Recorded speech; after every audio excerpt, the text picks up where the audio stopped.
কি করছো? আমি রান্না করছি এখনো। আর যে আমার প্রচন্ড খিদে পেয়েছে আর তুমি রান্না করছো এখন? আমার সবারই বন্ধুদের খাওয়া হয়ে গেছে। তা হ্যালো বন্ধুরা, তোমরা সবাই কেমন আছো? আশা করি সবাই ভালো আছো। সবাইকে জানো শুভ দুপুরবেলা। আর আমার মেয়ে কেন বলছে জানো, আমার মেয়ে মাংস রান্না হলে ওর খিদে লেগে যায় তাড়াতাড়ি, মাংস খেতে খুব পছন্দ করে, তো তার কারণে।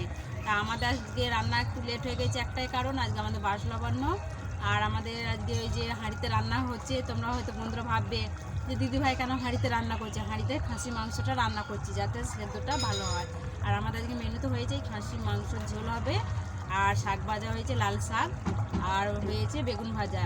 তা আমার মেয়ে আমাকে তো রান্না করতে দিচ্ছেই না, ওর মানে খিদে লেগে গেছে। আর সত্যি কথাই, ছোটো ছেলে তো খিদে তো লাগবেই, 2:30 বেজে গেছে। তা বন্ধুদেরও সবারই খাওয়া গেছে, আমাদের এখনও খাওয়া হয়নি।